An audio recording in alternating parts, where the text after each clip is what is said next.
¿Cuántos chicos en la Partimos clase? entonces, estamos poco, con poca afluencia hoy día, quizás qué habrá pasado, pero bueno, partiremos esta tercera clase. Lo que vamos a ver hoy día, estimados, primero que nada, muy buenas tardes. Vamos a revisar la parte probablemente más gruesa de este curso, entonces igual habría sido la idea que tuviéramos más personas, porque en esta clase es muy importante las preguntas que puedan ir saliendo. Vamos a ver lo que tiene que ver con los sistemas fotovoltaicos en específico, vamos a ver las tipologías y los distintos tipos de equipos que existen y qué es lo que se puede hacer con cada uno de ellos, ¿ya? Lo que vimos en la primera clase, ¿cierto?, fue lo de la nivelación desde el punto de vista eléctrico, y en la segunda clase hablamos de energía renovable, la energía solar como recurso energético, y partimos hablando un poquito de las tecnologías solares, ¿cierto?, la tecnología tanto solar térmica como fotovoltaica. Lo que vamos a ver ahora, nos vamos a meter de lleno en lo que es el mundo fotovoltaico. Vamos a revisarlo partiendo por los paneles y los equipos que hacen posible las distintas configuraciones y los distintos tipos de sistemas que vemos comúnmente, ¿ya? Y en base a esto, a lo que veamos hoy día, es que se van tomando las decisiones de del sistema que se opta en base a la necesidad. La idea es que con esto ustedes puedan aprender a diferenciar en base a sus necesidades cuál sistema les conviene más y cuáles son los beneficios, los pros y los contras de cada uno de ellos, ¿ya? Entonces vamos a partir compartiendo pantalla. Necesito que me confirmen si es que se ve. Ahora acabo de compartir pantalla. Por favor, confírmenme por el chat o Sí, se está viendo ahora. Ya, Sí, está viendo el perfecto. temario. Ya, Guillermo, muchísimas gracias. Bueno, entonces lo que traemos ahora es el módulo 3, que es de sistemas fotovoltaicos y aplicaciones agropecuarias, en la cual vamos a revisar en específico los sistemas fotovoltaicos y las características de cada uno de ellos, cómo se componen cada uno de ellos, partiendo por el off-grid, luego el on-grid, luego los sistemas híbridos, que los vamos a ver rapidito, y el bombeo solar como última parte, ¿ya? La configuración más antigua a lo mejor y más común en cierto sentido, o más clásica, de los sistemas fotovoltaicos son los sistemas off-grid en corriente continua, ¿ya? Por eso acá aparece como DC, corriente continua, acuérdense que es lo que les comentaba en la primera clase. Off-grid, que off-grid significa sin red o desconectado de la red, a eso hace referencia. También a estos sistemas en ocasiones se les llama autónomos o aislados, ¿ya? Todo quiere hacer referencia a lo mismo, que es un sistema que trabaja solo, cerrado, ¿cierto? Y en este sistema, en el básico en el cual hablamos en corriente continua, todas sus cargas también trabajan en corriente continua, ¿cierto? Conversamos en la primera clase que los paneles solares trabajan en corriente continua, comúnmente en voltajes bajos y en corriente continua. Entonces acá tenemos un panel solar, ¿cierto? Uno o muchos paneles solares. Tenemos un aparato que se llama un regulador de carga, que es importantísimo. Tenemos una batería o un banco de baterías y tenemos un consumo representado en este caso por una ampolleta, ¿ya? Entonces el flujo de energía acá es que en el día el panel está generando energía, pasa a través del regulador de carga y el regulador de carga evalúa si es que envía esa energía a la batería o cuánta de esa energía envía a la batería, ¿ya? Y además, en este esquema también el mismo regulador de carga administra esa energía y se la entrega al consumo, en este caso representado por la ampolleta, ¿cierto? Entonces vamos a empezar a ver componente por componente y cuáles son las tipologías de los mismos. Partimos, por supuesto, por el panel fotovoltaico. Y haciendo una aclaración, ¿cierto? En ocasiones le he hablado de célula solar o de celda solar, de panel solar o de generador o sistema solar, ¿ya? Cuando hablamos de celda o hablamos de célula, nos referimos a lo mismo, es a este cuadradito, a esta pieza pequeña que va dentro de cada panel. Pero cuando hablamos del panel o hablamos de módulo solar, nos referimos a este producto, digamos, que es un panel como tal y que tiene muchas de estas celdas o células. Puede tener 36, puede tener 60, puede tener 72 o incluso 144, dependiendo del modelo del panel, ¿ya? Y cuando hablamos de sistema o de generador solar, nos referimos ya a una planta, ¿cierto? A un conjunto de paneles, ¿ya? Entonces, si nos vamos al panel fotovoltaico como tal, esto comúnmente tengo que actualizarlo cada vez que hago una capacitación, tengo que actualizar esta cifra y de hecho ya se me está quedando corta porque acá decimos los paneles los encontramos comúnmente disponibles entre los 5 y los 500 watts. Bueno, hoy día es fácil encontrar paneles de 540 watts aproximadamente. Y hay algunos fabricantes que ya anuncian de 600 watts. Por supuesto, los tamaños van aumentando. Las tensiones regulables, los voltajes regulables, en 12 y en 24 volts. Ojo, que no significa que el panel trabaje en 12 volts o que el panel sea de 12 volts. Puede regularse a 12 volts, o puede regularse a 24 volts, o puede regularse incluso a 36 volts, dependiendo del panel. ¿Ya? Cuando trabajamos en serie, recuerden lo que les comentaba en la clase pasada sobre los circuitos, cuando trabajamos en serie, los voltajes se suman, así es que esto no corre al trabajar en serie, esto es solamente para sistemas que se trabajan en paralelo. ¿Ya? Y en cuanto a las celdas son estos cuadraditos que vemos, ¿cierto? Esta parte interna de los paneles que forman los paneles solares. Y siempre, por un tema de estándar, van en múltiplos de 6. Partimos en las 36 celdas, a las 60 celdas, las 72 celdas y las 144 celdas. ¿Ya? Eso sí, los paneles de 144 celdas son los llamados half cell o celda dividida. En realidad son paneles de 72 celdas que tienen la mitad de la celda en un lado del panel y la mitad de la celda en otro lado del panel. Probablemente si ven instalaciones recientes, van a ver paneles, no tengo ninguna foto acá, pero van a ver paneles que parece que fueran dos paneles en uno, porque tienen una división al medio y tienen celdas pequeñas a un lado y celdas pequeñas al otro lado. Esos son paneles de 144 celdas. ¿Ya? Los paneles de 36 celdas, los más pequeños, comúnmente se regulan en 12 volts y actualmente ya se usan solamente para aplicaciones puntuales, para aplicaciones pequeñas, ¿ya? Y comúnmente no pasan los 150 watts de potencia, ¿ya? Comúnmente, no quiero decir que no haya ninguno, pero comúnmente no pasan esas potencias. Sobre esas potencias probablemente estamos en las 60 celdas, que son paneles en torno a los 250 y 300 watts, quizás un poco más. Luego estamos en torno a los paneles de las 72 celdas, que son sobre 300 y hasta 400 watts. Y sobre los 400, 450 watts son en general paneles de 144 celdas. ¿Ya? Y comúnmente son paneles que están sobre los 2 metros cuadrados, paneles que miden 1,10 m, 1,15 m por 2,20 m, una cosa así. ¿Ya? Algo muy importante, y en esto les pido la atención, es lo de las placas informativas, es aprender a leer las potencias de los paneles y los distintos parámetros. ¿Ya? Lo primero que vemos siempre es la potencia nominal, ¿ya? Que de hecho cuando nosotros compramos un panel comúnmente se identifica con la potencia nominal. Decimos, no, este panel es de 300 watts, o este panel es de 400 watts, ¿cierto? Esa es la potencia nominal del panel. Esa potencia la genera el panel solamente en ciertas condiciones, ¿ya? Y esas condiciones están acá. Siempre en todas las placas están, por ejemplo aquí en la del lado izquierdo, condiciones de testeo. Y acá a la derecha también ahí está, STC, eso significa. ¿Ya? Si se fija en ambas, las condiciones de testeo son las mismas. Dice 1,5 atmósferas, que esa es la presión ambiental, no incide prácticamente en nada, salvo en la transmisión de temperatura, pero muy, muy poco. 25 grados Celsius y 1000 watts por metro cuadrado. ¿Ya? Esa es la radiación. O sea, lo que nos está diciendo el fabricante es que si es que tenemos unas condiciones de una radiación incidente recta perpendicular de 1000 watts por metro cuadrado sobre nuestro panel, y además la celda está a 25 grados Celsius, nuestro panel nos va a generar un máximo de 100 watts de potencia. ¿Ya? Ahora, esas condiciones son, la verdad, muy difíciles de conseguir. ¿Ya? Son súper difíciles de conseguir. ¿Por qué? Porque la radiación de 1000 watts por metro cuadrado, por ejemplo, para lograr tenerla incidente totalmente, primero necesitamos tener los paneles bien orientados y perpendiculares al sol. Y además necesitamos que sea radiación directa, probablemente en verano o en media temporada, lo menos. Pero además de eso, ustedes saben que obviamente tenemos este panel al sol, ¿cierto? Oscuro, el panel se calienta. Ya.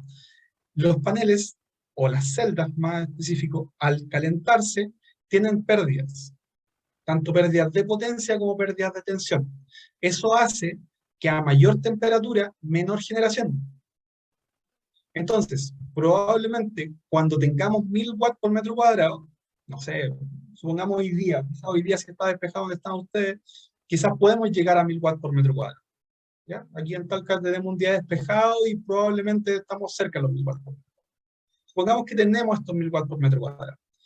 Los paneles probablemente van a estar a 50, 60 o quizá incluso a 70 grados la celda, porque está expuesta al sol todo el día. Entonces, tenemos un delta de temperatura muy, muy alto que va a causar que el panel genere menos, ¿ya? Entonces, comúnmente, a nivel de potencia, eso se calcula en base a unas condiciones que nos entrega el fabricante en las fichas técnicas, y nos dice, ok, por cada grado por sobre la temperatura ideal, el panel pierde cierta potencia, ¿ya? Y cierto voltaje. Entonces, en base a eso lo calculamos, pero comúnmente a temperaturas de trabajo, 50, 60 grados, comúnmente todos los paneles van a estar perdiendo sobre un 15% de eficiencia solamente por temperatura. O sea que mi panel que es de 100 watts ya me va a estar generando 85 watts, ¿ya? A eso sumémosle el polvo, a eso sumémosle la orientación, digamos, ¿cierto? Sumemos las pérdidas de cableado. Hay muchas, muchas pérdidas involucradas y por ende, probablemente las condiciones de generación normales o comunes para un panel de 100 watts va a estar en torno a los 75, 80 watts. ¿Ya? Esa es la potencia en la cual va a trabajar normalmente, ¿ya? A radiación plena. Entonces, viendo los parámetros, tenemos potencia en watts, tenemos voltaje en volts, por supuesto, y tenemos corriente en amperes, ¿ya? Tenemos 2 voltajes y 2 corrientes, ¿ya? 2 voltajes y 2 amperajes. Eso es porque tenemos lo que se llama el voltaje y la corriente en el punto de máxima potencia, o sea, en el punto en el que el fabricante nos dice que el panel va a generar más energía, ok, ese es un voltaje. En el caso de la placa de la izquierda, dice que el voltaje en el punto de máxima potencia, eso significa MPP, por eso dice BMP, o sea, voltaje en máxima potencia, es de 17 volts, ¿ya?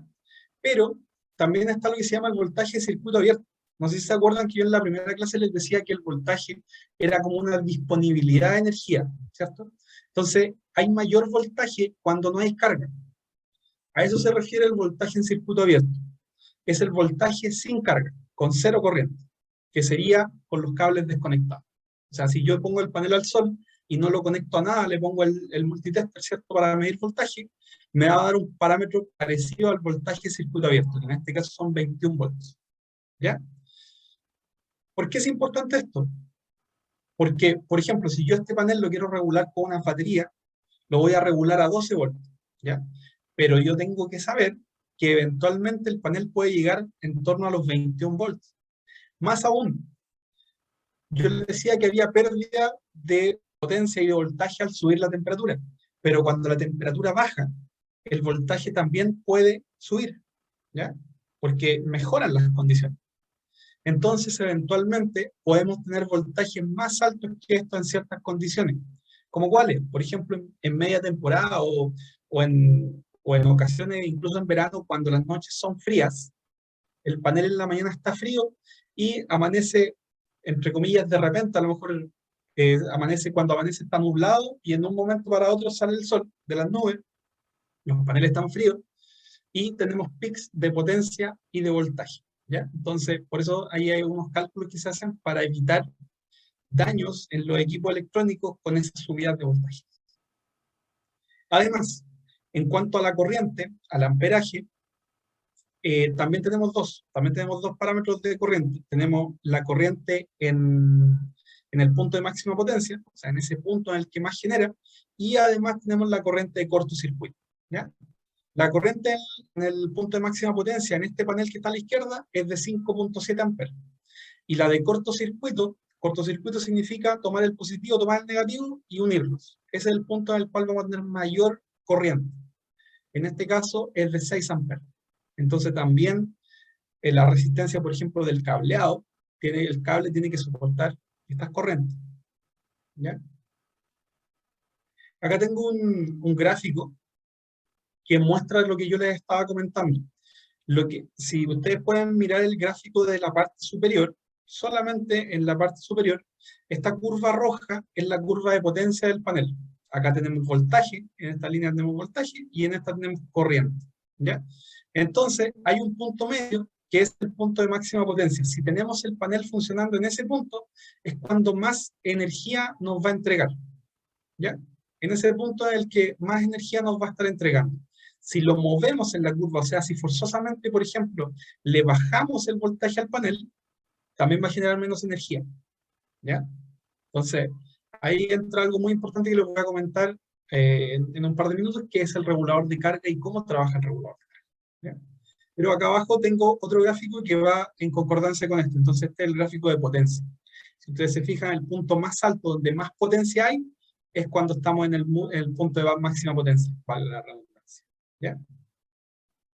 Entonces, repito, el ISC o la corriente en cortocircuito, que es la que le mencionaba acá, esa, es cuando tenemos más corriente y es cuando no hay voltaje, digamos. ¿Por qué? Porque están cortocircuitadas. Versus que el voltaje en circuito abierto es cuando no hay corriente, cuando el circuito está abierto, valga la redundancia, ¿ya? Y no se puede, no hay consumo en ese momento. Si nos vamos al interior del panel, podríamos revisar lo que es el conexionado de las celdas, ¿ya? Las celdas son muy delgaditas, ¿ya? Pero si pudiéramos verlas como de lado, pudiéramos hacer como una vista de corte de la celda, veríamos algo como lo que está en el esquema de la parte superior. Cada celda tiene su negativo en la parte superior y su positivo en la parte inferior. Entonces ustedes van a ver que en los paneles hay como unas latitas que van uniendo las celdas. Y la latita que pasa por sobre un panel, perdón, la latita que pasa por sobre una celda, luego pasa por debajo de la otra celda. Y así sucesivamente, la que pasa por sobre una celda, después pasa por debajo de la siguiente celda. Eso significa que están en serie, ¿ya? Entonces, por ejemplo, un panel de 36 celdas comúnmente tiene todas sus celdas en serie, ¿ya? Y si cada celda, por ejemplo, genera 2 volts, lo dividimos, ¿cierto? Nos da 15, 18 volts, es lo que nos daría el panel completo, ¿ya? Es algo parecido a la ficha que les mostraba en antes, que daba 17.5. Si analizamos los paneles por su estructura, digamos, tenemos distintos tipos de soporte. Tenemos los paneles, los típicos paneles con marco de aluminio, probablemente no sé, el 95% de los paneles que tenemos en el mercado tienen marcos rígidos de aluminio, ¿ya? También tenemos paneles semiflexibles, que son para aplicaciones especiales, ¿cierto? Cuando necesitamos curvar los paneles. Y tenemos los paneles sin marco también, que están llegando desde hace un tiempo, que por ejemplo se pueden usar para aplicaciones arquitectónicas, si quiero hacer una ventana, digamos, con paneles solares. Esto es básicamente un vidrio, y podemos hacerle un marco a nuestro gusto, ¿ya? Pero el panel más común que existe es el panel con bastidor, digamos, con marco de aluminio, ¿ya? Eso es lo que tiene que ver con los paneles en específico. Entonces, siguiendo con nuestro sistema off-grid, ahora vamos a pasar al regulador de carga, ¿ya? El regulador de carga es un equipo encargado de controlar constantemente el estado de carga de las baterías, así como regular la intensidad de carga con el fin de alargar la vida útil de las baterías, que sabemos que es lo más frágil, digamos, y lo más caro. Controla la entrada de energía proveniente del panel solar y evita que se produzcan sobrecargas en la batería y además sobredescargas en la batería, o sea, sacarle mucha energía, ¿ya? Tenemos disponible de 4 a 80 amperes, probablemente y quizá incluso más, y tenemos tensiones regulables de 12, de 24 y de 48 volts, ¿ya? Entonces, las características que tenemos del regulador son evitar sobrecarga y sobredescarga en la batería, ¿cierto? Para preservar su vida útil, ¿ya? Tiene las funciones separadas, entonces, si es que está en carga o en descarga, ¿ya? Cuando estamos en carga, garantiza una carga suficiente para las baterías, ¿cierto? Primero que nada, tiene que garantizar sacar el máximo provecho de energía de los paneles y entregar a la batería, ¿cierto? Cuando la batería necesita energía, el regulador tiene que optimizar el voltaje del panel para sacar la máxima energía del panel y llevarla a la batería. Pero además debe evitar la sobrecarga excesiva, ¿cierto? No entregarle demasiada energía a la batería. Y cuando estamos en descarga o en baja carga, en consumo, debe evitar descarga excesiva, o sea, debe evitar sacar demasiada energía del panel, pero además debe garantizar el suministro eléctrico, ¿cierto? Debe garantizar que siempre vayamos teniendo energía.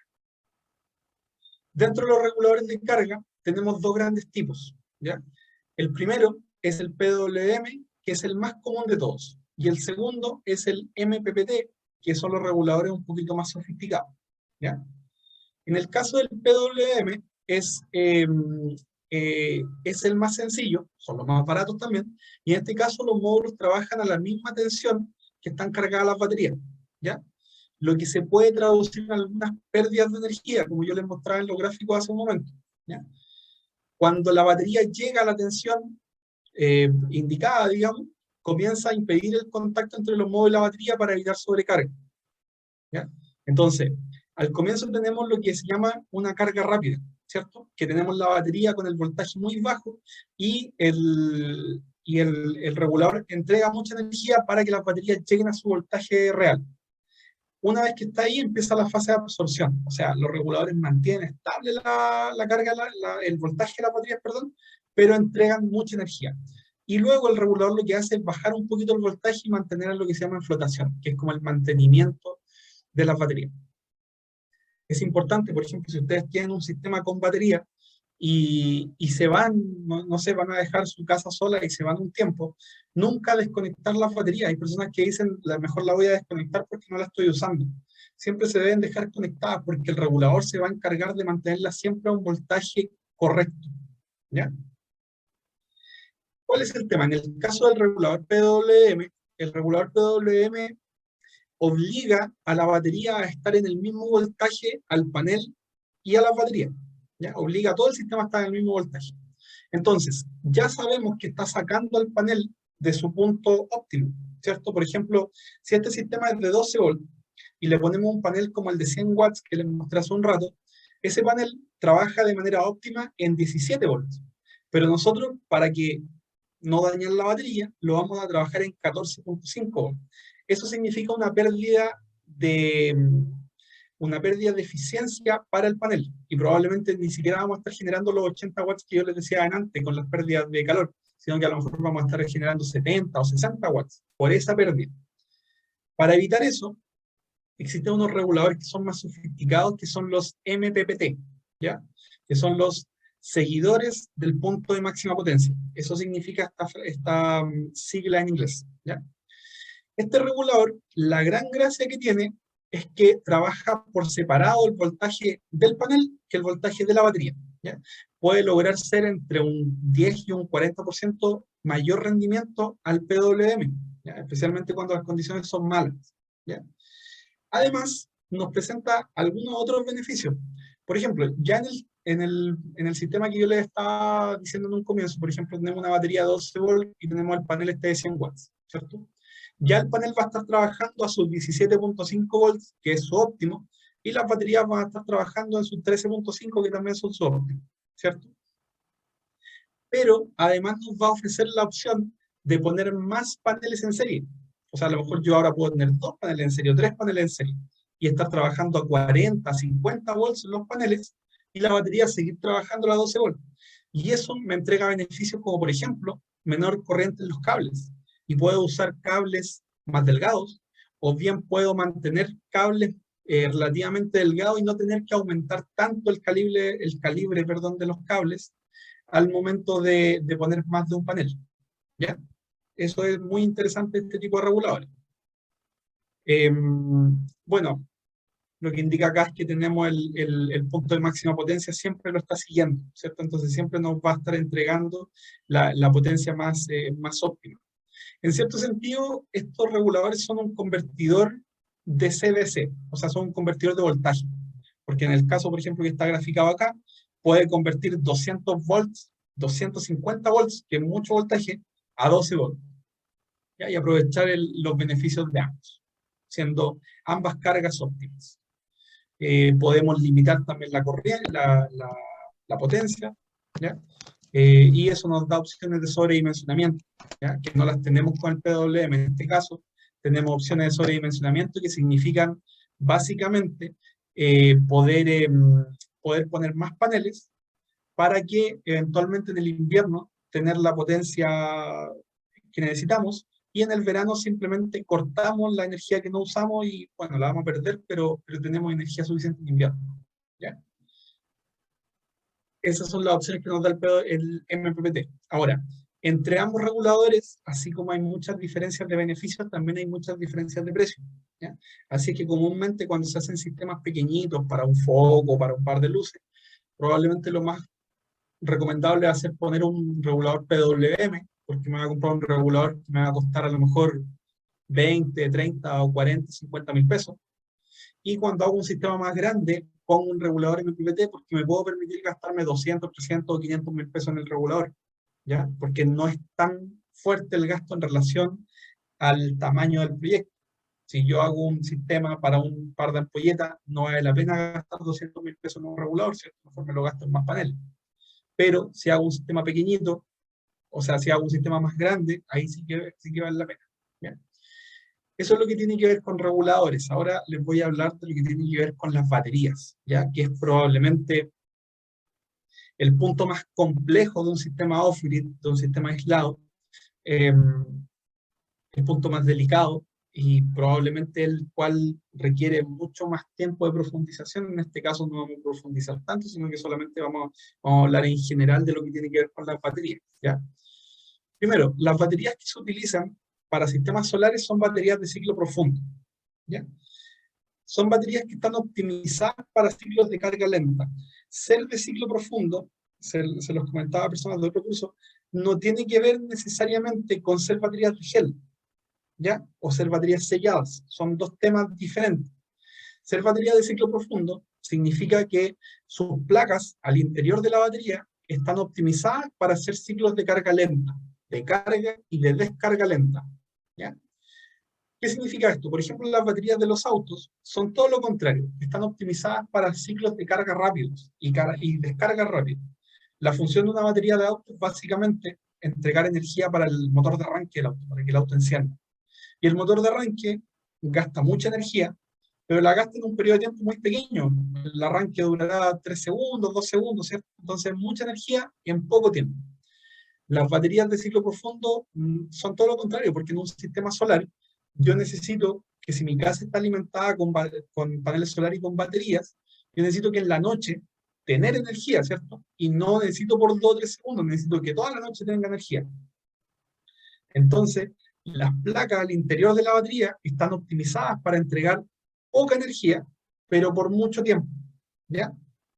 Las de los autos son al revés, mucha energía, pero en poco tiempo, ¿ya? Entonces, si yo tomo una batería de un sistema solar y la pongo en un auto, no me va a servir. Si tomo una batería de un auto y la pongo en un sistema solar, tampoco me va a servir, ¿ya? Porque están orientadas para cosas diferentes. Hay un par de conceptos que son interesantes, o 3 conceptos que les voy a nombrar acá, que es el estado de carga, el SOC, que significa en porcentaje cuánta energía tenemos en la batería, ¿ya? Parece muy lógico esto. En 100% tenemos la batería llena, en 50%, por ejemplo, la batería está a la mitad, y en 0% la batería está cero, ¿cierto? Está vacía, literalmente. ¿Ya? ¿Por qué es interesante esto? Porque hay otro concepto que se llama la profundidad de descarga, que es lo mismo pero a la inversa. Si yo digo una profundidad de descarga del 0%, significa que la batería está llena, porque no le he descargado nada. Pero si digo una profundidad de descarga, por ejemplo, del 20%, es que la batería tiene su 80% de energía, ¿ya? Y lo que yo le he sacado es a lo que me refiero con profundidad de descarga, es ese 20%. Y si digo una profundidad de descarga del 100%, es que la batería está vacía, ¿ya? Eso es lo que tiene que ver con esos dos conceptos, el SOC y el DOD, ¿ya? Son, por supuesto, ambos las siglas en inglés, por eso son esas letras. Y además tenemos los valores C. Los valores C son súper importantes, porque son las horas de descarga de la batería, ¿ya? Está C10, C20, C100, está C5 también. ¿Qué significa esto? Nos está diciendo, en C10 nos dice que la capacidad de la batería es siempre y cuando descarguemos la batería en 10 horas. En C20 nos dice que es siempre y cuando descarguemos la batería en 20 horas, ¿ya? Y en C100 si la descargamos en 100 horas. También está, por ejemplo, C5, si la descargamos en 5 horas. ¿Cuál es el tema? El tema es que la cantidad de energía que la batería nos entregue está directamente relacionada con el tiempo que nos demoremos en descargarla, ¿ya? Y todas las baterías, al momento, no se alcanza a ver en esta foto, pero todas las baterías al momento de comprarlas, o al momento de ver el catálogo, nos dicen, por ejemplo, esta batería de 100 amperes. Pero entre paréntesis, o en la ficha técnica, vamos a ver que es de 100 amperes en C10. O sea, el de 100 amperes, siempre y cuando yo, a lo menos, me demore 10 horas en sacar esos 100 amperes. O sea, como máximo puedo sacar 10 amperes por hora. ¿Ya? Si yo saco 20 amperes por hora, va a ser C5, ¿cierto? Porque voy a estar sacando toda la energía de la batería en 5 horas. El mismo fabricante nos va a decir que si la trabajamos en C5, o sea, sacamos 20 amperes por hora, ya la batería no nos va a entregar 100 amperes, nos va a entregar 70 o 80 amperes. ¿Ya? Entonces, es muy importante tener en cuenta esto, porque cuando nosotros calculamos el volumen de una batería, no solamente lo calculamos en base a que sea capaz en todo el día de entregar energía a todos los consumos, sino que además de manera simultánea, ese 10% sea capaz de abastecer todos los consumos. ¿Ya? Entonces, a lo mejor es un poco denso lo que estoy hablando, pero es importantísimo que tengan la noción de que al ser baterías de descarga lenta, debemos siempre respetar esta descarga lenta. Si nosotros, además, esto compromete la vida útil. Si nosotros tenemos una batería que es de descarga lenta, y les tratamos de sacar más energía a la que corresponde, eventualmente vamos a dañar también las baterías y van a durar una corta vida útil. Entonces, ahora les voy a comentar algo de los tipos de baterías y cuáles son las más utilizadas. Primero tenemos las baterías monobloque, ¿ya? Que monobloque se refiere a este tipo de baterías que es como un cubo, no lo sé, un rectángulo, en el cual comúnmente trabajan en torno a los 12 voltios, ¿ya? A eso se refiere con baterías monobloque, porque llevan, en un bloque, llevan varias celdas, ¿ya? Estas baterías las podemos configurar en serie o en paralelo, o ambas, podemos hacer circuitos mixtos. Tenemos dentro de las baterías monobloque, tenemos baterías inundables, o sea, de electrolito líquido, que llevan líquido dentro. Tenemos baterías AGM y baterías GEL, que son las de tipo sellada, ¿ya? Las de tipo sellada, por ejemplo, la GEL, es una en la cual el electrolito, el líquido, digamos, ya no es un líquido, sino que ya no tenemos el ácido dentro, sino que tenemos un gel que recubre las placas, y ese gel es el que hace el trabajo del electrolito líquido, ¿ya? Y también tenemos la batería AGM, que es como un punto medio entre la electrolito líquido y las de gel. Y la gracia de la AGM es que viene encapsulado el líquido, ¿ya? Y son baterías libres de mantenimiento. Tienen líquido dentro, pero no tienen estos taponcitos que tiene la de la derecha para ir rellenando líquido, sino que están selladas completamente porque el líquido está encapsulado, ¿ya? A eso se le llama batería de tipo AGM. Este tipo de batería, dependiendo su porcentaje de descarga, comúnmente oscilan entre los 250 ciclos y los 1500 ciclos de vida útil, ¿ya? Entiéndase un ciclo entre cargarla y descargarla. Ahora, los fabricantes nos recomiendan como máximo descargas del 50%. Eso significa que si yo tengo una batería de 100 amperes, como máximo le saco 50 amperes y luego empiezo a cargarla. Y además, de manera simultánea, nos recomiendan C10, ¿ya? O sea, sacar el 10% de la batería. Y C5 solamente para PICs, para potencia punta, por ejemplo, la partida de un motor, una cosa así. Solamente para eso el 20% y no más que eso. Solamente si vamos respetando ese tipo de condiciones, vamos a tener estas vidas útiles que los fabricantes nos están ofreciendo, ¿ya? Todas estas baterías monobloque son también a los que se les llama batería plomo ácido, ¿ya? Por eso aparece acá arriba como baterías de plomo ácido. Además, hay otro tipo de baterías de plomo ácido, que son las llamadas baterías estacionarias o baterías tubulares, ¿ya? Estas ya se utilizan para sistemas de mayor tamaño. Las baterías estacionarias o tubulares, cada batería que nosotros compramos, por ejemplo, esta batería que está acá, es una celda, ¿ya? Cada batería tiene solamente una celda, pero tiene capacidad de albergar muchísima corriente. Comúnmente, por ejemplo, estas baterías, a lo mejor esta de la foto estoy inventando, debe ser de 2 volts, pero probablemente de 400, de 600, quizás 800 amperes, ¿ya? Entonces, ¿qué significa? Estas baterías siempre van conexionadas en serie. Entonces, si yo quiero hacer un sistema claro, en 24 volts, sé que a lo menos necesito 12 baterías, porque las baterías son de 2 volts, ¿ya? Entonces necesito comprar 12 baterías para llegar a los 24 volts que necesita mi banco de baterías, ¿ya? Y la gracia de esta es que al ser tubulares ya no tienen placas dentro, como las monobloques, sino que tienen un tubito de plomo, que es el que hace el trabajo. Entonces, como es un tubo, demora mucho más tiempo en desgastarse, y eso hace que la vida útil de la batería sea mucho mayor. En este caso pueden andar hasta los 12 años, ¿ya? Sobre los 3.000 o hasta los 5.000 ciclos. Dentro de este tipo de baterías, que se les llama OPZ, están las tipos OPZS, que son las baterías de electrolito líquido, o sea, que tienen un taponcito y hay que irlas revisando. O también están las OPZB, que son baterías selladas, que pueden ser de gel o tipo AGM, comúnmente gel. Y el tercer tipo de baterías que le iba a mostrar son las baterías de litio, ¿ya? Que son la novedad, digamos, desde hace algunos años y que están peleando por convertirse en el estándar. Hoy día ya el precio no es tan prohibitivo. Son levemente más caras que las baterías normales, que las baterías plomo ácido, si consideramos sus virtudes, ¿ya? Las baterías de litio ya no vienen en formatos tan parecidos a baterías como esto, ¿cierto? Que es lo que nosotros lo que entendemos por baterías, sino que, por ejemplo, una de las baterías comercializadas más comunes es este tipo de baterías que vienen como un rack, que son parecidas como a los racks de audio, ¿cierto? O a los racks de telecomunicaciones, que no parecen baterías, digamos, pero vienen en este formato. ¿Por qué? Porque están pensadas para poner muchas baterías en paralelo, y además porque cada una de estas baterías debe traer lo que se llama un BMS, un controlador de batería, o un monitor de batería. Cada batería debe llevar electrónica, ¿ya? Entonces estas baterías por eso son bastante caras. Tanto el litio en sí, la batería, las celdas en sí de la batería son caras, y además requiere electrónica y por ende también aumenta su costo. ¿Cuál es la gracia? Nos permite descargas más profundas. De antes yo les decía que las AGM permitían descargas del 50%.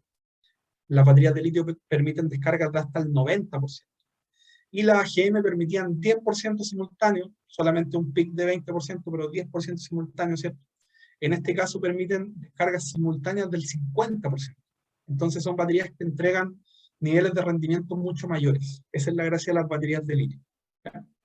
Y dependiendo de la utilización, dependiendo del tipo de sistema, vamos a ver qué conviene más en algunos casos la de litio y en otros casos la de plomo. Si nos vamos al conexionado a las baterías, bueno, lo que les comentaba en la clase pasada de los circuitos en serie y en paralelo, ¿cierto? Si ponemos las baterías en serie, se va sumando el voltaje y la corriente se mantiene, ¿cierto? Pero si las sumamos en paralelo, se va sumando también la corriente, ¿cierto? Entonces aquí tenemos una batería de 12 volts y 110 amperes, dos en serie son 24 volts, los mismos 110 amperes, 4 en serie son 48 volts y los mismos 110 amperes, 2 en paralelo son los 12 volts, pero 220 amperes. Acá tenemos 4, 2 en serie, 2 en paralelo, tenemos 24 volts, 220 amperes, y acá tenemos un banco ya más grande de 8 baterías, 48 volts, 220 amperes. ¿Ya? Sobre el conexionado, hay algo que siempre se debe cuidar en las baterías, y bueno, en realidad en todos los circuitos, sobre todo en todos los circuitos en paralelo, y es que todos los puntos de este circuito tengan la misma resistencia a la corriente, al paso de la energía. Entonces es importante que siempre estén balanceadas. Por ejemplo, no sé si se entiende el esquema, cada uno de estos cuadrados, una batería, ¿cierto? Están puestas en serie en este caso y puestas en paralelo, O sea, de a 2, serie de 2, serie de 2, serie de 2, y ellas todas en paralelo. Tanto eso como esto de este lado. Entonces, estas son dos formas, las de la derecha son dos formas incorrectas de conectar. ¿Por qué? Porque en este caso estamos conectando estos dos extremos, y estas baterías que están al comienzo siempre van a recibir más carga, y siempre al momento de descargar van a recibir más descarga que las del fondo, porque las del fondo tienen la resistencia del cable, ¿cierto? En este caso también. Las del medio van a recibir más carga y más descarga que las de los costados. La forma correcta es como lo que está acá a la izquierda, ¿cierto? Pueden poner bornera y tener cables del mismo tamaño a todos los puntos, o bien podemos hacer instalaciones cruzadas, que esto es lo que más se hace. Tomo ese positivo y tomo ese negativo, y así todas las baterías están balanceadas. Eso es lo que tiene que ver con las baterías. Y con ello completamos lo que es un sistema autónomo en corriente continua, ¿ya? El sistema autónomo en corriente continua, como les decía, incluye panel solar, regulador de carga y batería, que es lo que les he comentado hasta el momento. ¿Cuál es el tema? Yo tengo un sistema autónomo, lo quiero para mi casa, pero los consumos de mi casa, tengo un refrigerador, un televisor, y funcionan en 220 volts en corriente alterna. Entonces, lo que yo les mostré hasta hace un momento no me sirve. ¿Qué es lo que necesito? Es un sistema autónomo, pero que trabaje en corriente alterna. Y para ello, lo que se utiliza es un aparato que es del que vamos a hablar ahora, que es un inversor de voltaje. A veces le llaman convertidor, ¿ya? Y es un equipo, el inversor de voltaje es un equipo que permite convertir la corriente continua, que está generada por los paneles solares, ¿cierto? Que puede ser en 2, en 24, en 48 volts, la convierte en corriente alterna útil para nuestras cargas en nuestras viviendas o en nuestros consumos, que pueden ser 110 volts en corriente alterna, pueden ser 220 volts, o puede ser incluso trifásico en 380 volts en corriente alterna, ¿ya? Para ello necesitamos este aparato que es el inversor. Hay distintos tipos. El primero es el inversor de onda cuadrada o cuadrada modificada, ¿ya?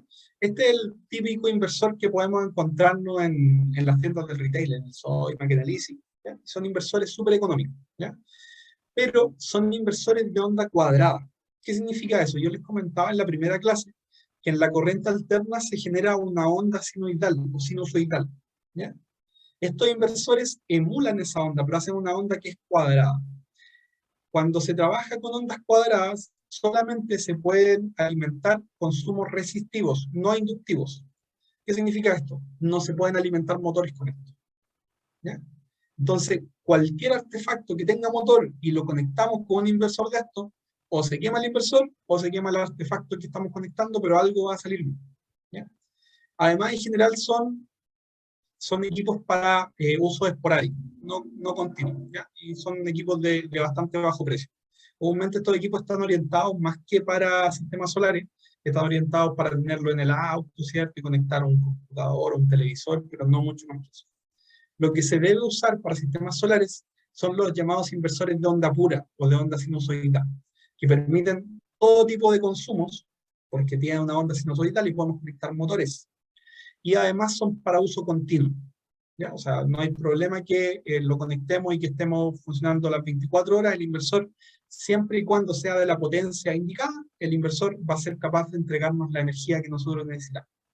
Hay que respetar, por supuesto, si yo voy a conectar un equipo de un consumo de 1000 watts, probablemente no me voy a pasar del 70 al 80% de la capacidad del inversor, o sea, por lo menos voy a tener un inversor de 1500 watts. Si voy a incluir motores, tengo que considerar el consumo punta que tienen todos los motores al comienzo, al partir, gastan más energía. Gastan 2, 3 o incluso 4 veces la energía nominal en la partida. Si yo quiero conectar un motor, por ejemplo, de un HP, tengo que un HP son 740 watts o 750 para que sea más fácil. Tengo que saber que en la partida me gasta 3 veces ese consumo. Entonces ya no son 750 watts, sino que son 2200 watts que me va a estar consumiendo. Entonces, si quiero conectar un motor de un HP, por lo menos necesito un inversor de 2500 watts o de 3000 watts para que sea capaz de absorber esos consumos puntos, ¿ya? Por supuesto, en este caso, los precios son otros, los inversores tienen otro valor.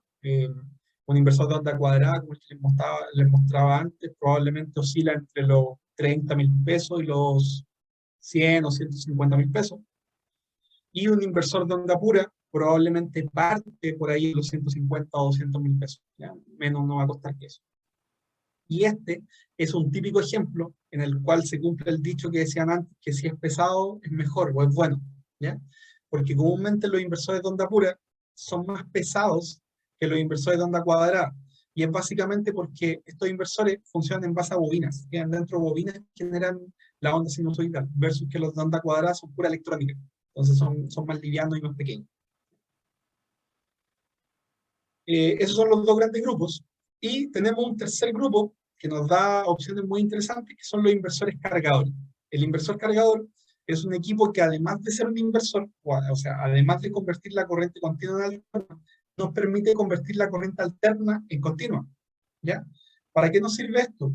Por ejemplo, yo puedo hacer una red de emergencia en mi casa. ¿Ya? Yo tengo energía a la red, pero con este equipo yo voy cargando las baterías con el panel solar, voy usando consumo en base al inversor, y además, por ejemplo, si yo tengo las baterías descargadas y no hay sol, puedo cargar con la corriente externa, con la corriente de la compañía eléctrica. O bien, si estoy desconectado de la red, puedo encender un generador, ¿cierto? Y cargar las baterías con un generador. Para eso se puede utilizar un inversor de este tipo, un inversor cargado. Por supuesto, son inversores de onda pura, al igual que los otros, así que son útiles para todo consumo. En algunos casos, como en esta marca en específico en Victron, tienen opciones de trabajo en paralelo o trifásico, significa que podemos tener potencias muy, muy altas. Y también podemos en algunos casos también diferenciar cargas primarias, cargas secundarias. Si yo quiero, por ejemplo, no sé, pues a lo mejor puedo decir que cuando me quede poca carga en la batería, no va a funcionar la lavadora, pero sí va a seguir funcionando el refrigerador, por decirlo. En este caso, estos sistemas incluso nos permiten trabajar sin paneles, ¿ya? En lo que se llama una UPS solar sería con paneles, ¿cierto? Eventualmente yo podría hacer un sistema de respaldo de baterías sin paneles con un equipo como este, ¿ya? Entonces, recapitulando un poco, tenemos los sistemas off-grid, ¿cierto? Los sistemas desconectados de la red. En sistemas desconectados de la red, valga la redundancia, no estamos conectados a la red eléctrica y toda la energía que consumamos la van a estar generando los paneles, va a estar pasando por las baterías y de ahí nosotros la vamos a estar consumiendo, ¿ya? Son sistemas cerrados, ¿ya? Pueden en este caso, al tener el inversor cargador, conectarse a la red, pero digamos, en la definición son sistemas que trabajan de manera aislada. Entonces, ahora nos vamos a pasar al otro extremo, a lo que son los llamados sistemas on-grid, ¿ya? On-grid significa conectado a la red, ¿ya? O en conexión. A eso se refiere ese nombre. Por eso estos sistemas comúnmente se les llama conectado en red o en red. Son distintos tipos. Pero a lo que se refiere es que en este tipo de sistemas los paneles solares están conectados directamente a nuestra red de energía, tanto domiciliaria como una empresa, como un campo para el bombeo solar, para los consumos de bombas, por ejemplo. Y toda la energía que nosotros generemos va a estar pasando por este inversor y se va a ir a la red, tanto a los consumos propios, a los consumos internos de nuestra casa o de nuestro predio, como si es que nosotros no estamos usando la energía, eventualmente se va a ir hacia afuera, hacia la red, ¿cierto? O por ejemplo, si los paneles están generando poca energía, yo puedo consumir parte de la energía de los paneles y el resto de la red, ¿ya? O sea, puede hacer toda esa función. ¿Por qué? Porque esto simplemente va a estar generando energía y vamos a optimizar que toda la energía se inyecte. Ya la consumamos nosotros o la inyectamos a la red, pero siempre vamos a estar produciendo toda la energía. Ese es el beneficio de este tipo de sistemas, ¿ya? Se les llama muchas veces generación distribuida, ¿ya? Porque, o sea, está, valga la redundancia, distribuida en todo el sistema eléctrico y cada uno de nosotros, así como somos consumidores de energía, nos podemos transformar en productores de energía. Existe un concepto ahí que se llama el prosumidor, ¿ya? Que podamos cumplir los dos roles. Podemos estar consumiendo energía, como también podemos estar entregando, vendiendo energía a la compañía eléctrica. En los sistemas más pequeños, los sistemas residenciales, son potencias que van instaladas, o sea, potencias en paneles, entre 1 kilowatt peak y 10 kilowatt peak. ¿Ya? Normalmente no va a pasar de ahí. Y el área utilizada probablemente va entre los 5 o 6 metros cuadrados hasta los, no sé, 70 metros cuadrados, dependiendo el tipo de montaje y la potencia de los paneles que queramos. ¿Ya? Esto siempre, este tipo de sistema, va a ser de tipo monofásico. Si ustedes, por ejemplo, tienen predios de riego, ¿cierto? Bombas de regadío, pero son pequeñas y están enmarcados dentro de un empalme monofásico, van a ser sistemas de este tipo, como máximo, de hecho, como norma chilena, 8,8 kilowatts. Esa es la potencia máxima de un sistema monofásico.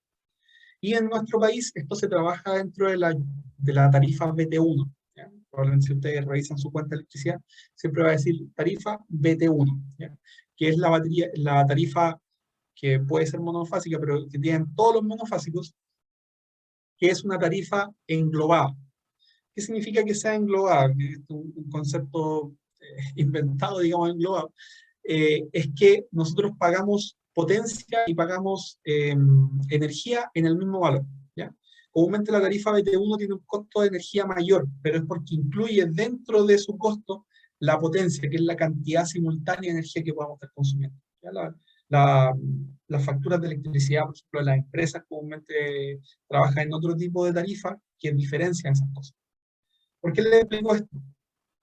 Porque la devolución que nos da la compañía eléctrica, el valor del kilowatt es menor que el valor que nosotros pagamos. Y en base es por eso, porque nosotros a la compañía eléctrica le pagamos la energía como tal, pero también dentro del valor que le estamos pagando, no solamente le pagamos la energía, le pagamos la potencia, que significa la disposición que la compañía eléctrica tenga disponible esa energía para nosotros. Esa es la potencia y le pagamos el transporte de la energía, ¿ya? Cuando nosotros inyectemos energía a la red, lo que la empresa nos va a pagar a nosotros es solamente la energía, no nos va a pagar, por supuesto, ni el transporte ni la potencia disponible. Eso significa que probablemente hoy día ustedes pueden estar pagando tarifa, no sé, a 120, 130 o 150 pesos el kilowatt de energía que compran cada mes, pero al momento de ustedes vender la energía, ya no va a valer esos 120 o 150 pesos, va a valer 70, 80 pesos, ¿ya? Porque es solamente la energía lo que le están pagando. ¿Ya? Si nos vamos a otro tipo de sistema, on-grid, tenemos ya mayor tamaño, son los de tipo comercial. Siempre van a ser trifásicos, eh, pero que están de todas maneras concebidos con la idea del autoconsumo, ¿ya? Que voy a estar generando energía para consumirla yo mismo. Es el mismo concepto del anterior, pero es mayor tamaño. O sea, yo soy un consumidor de energía y pongo mis paneles para abatir mi propio consumo de energía y si me sobra, a ver, ¿ya? En este caso, por norma, entre los 100 kilos y los 300, perdón, entre los 10 kilos y los 300 kilowatts, eh, pero de hecho se está ampliando ahora y se va a ampliar a los 500 kilowatts. Las empresas que tengan esa potencia van a poder instalar hasta 500 kilos en paneles. ¿Ya? Y siempre está inspirada en el autoconsumo, ¿cierto? Y en este caso las áreas utilizadas, por supuesto, son de mayor tamaño. Lo que sí, al aumentar sobre los 30 kilowatts, las devoluciones de excedente son parciales. Ya, por ejemplo, si yo instalo una planta de 100 kilowatts o de 300 kilowatts de una empresa, y si genera excedentes, probablemente esos excedentes no se los devuelven todos como a los clientes pequeños, ¿ya? Sino que ya hay un cierto límite. De un cierto punto hacia arriba no se devuelven excedentes. Y es inmediatamente para fomentar lo que tiene que ver con autoconsumo. O sea, el objetivo de este tipo de sistemas es instalarlo y consumir nosotros mismos la energía. De hecho, en el caso anterior, también el objetivo es consumir nosotros mismos la energía por la diferencia tarifaria que yo les mencioné. Si ya aumentamos de tamaño, tenemos las llamadas PMGD, que son hasta los 9 megawatts, o sea, ya es bastante más grande.